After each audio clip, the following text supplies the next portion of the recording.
ময়ানগৰীৰ এই মায়াজালত মায়ামুক্ত হৈ জীৱন যাপন কৰাও বৰ কঠিন। মোৰ নাম অপূৰ্ব আৰু এইটো মোৰ কাহিনী।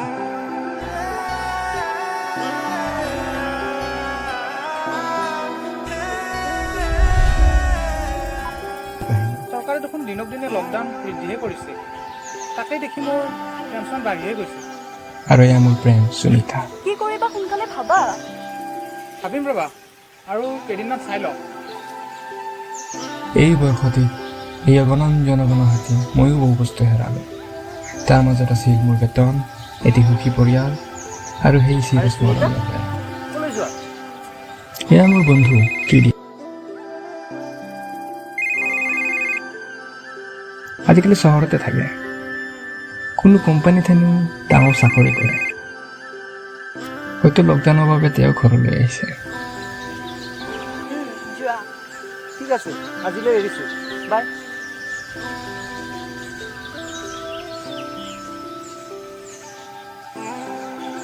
হেল্ল', তুমি যেতিয়া যেতিয়াই ফোন কৰিলে মই কথা পাতিব পাৰোঁ নেকি?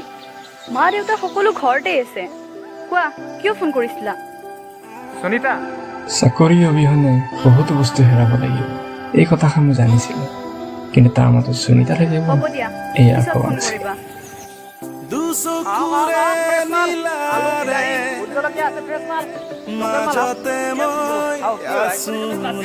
তাইৰ লগত কথা পতা প্ৰায় 2 সপ্তাহমানেই হ'ল। তাই হেনো ত্ৰিদীপৰ লগত চহৰলৈ গৈছে।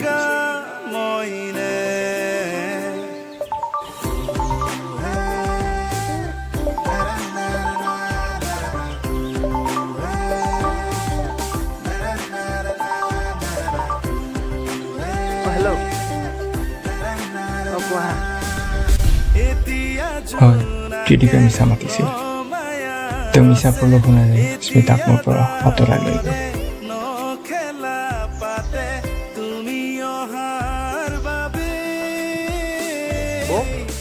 মোবাইলত এডভান্স পইচা লাগিছিল, আপোনাক পানী দিওঁতে কাটি দিম। ঐ ৰচোন ৰ, আমাৰ ভণ্টিয়ে এযোৰ কাপোৰ আনি থোৱা আছিল, তাইৰ পচন্দ হোৱা নাই, তোৰ পৰা হয়নে নহয়? বৰণ ৰ'দৰ বৰণ জোনৰ বৰণ, তুমি কোন দূৰ গানৰ মাজত, কথাৰ মাজত, প্ৰাণৰ কাষত, তুমি কোন অলকানন্দা উঠৰ হাঁহি যেন ৰজনীগন্ধা ফুলৰ পাহি। সকলো পৰিস্থিতি সামান্য হোৱাৰ লগে লগে ময়ো জীৱনৰ খোজৰ সৈতে আগবাঢ়িলোঁ।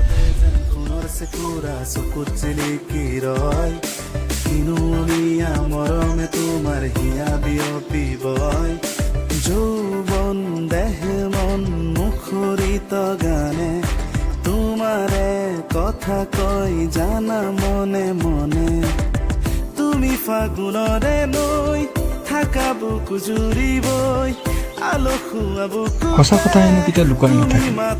আৰু এদিন হয়তো এই কাহিনীৰ কোনো অৰ্থ নাই, হয়তো এই দিশৰ কোনো অন্ত নাই। তাইৰ এই সিদ্ধান্তই আমাৰ চাৰিওৰে জীৱন সলালে। এটি বৰ্ষ, এটি চাকৰি, আৰু এয়া মোৰ কাহিনী। দুগালতে যেন সোণৰ চেকুৰা চকুত জিলিকি ৰয়, কিনো অমিয়া মৰমে তোমাৰ হিয়া বিয়পিবই, যৌৱন দেহ মন মুখৰিত গানে তোমাৰে কথা কয় জানা মনে মনে।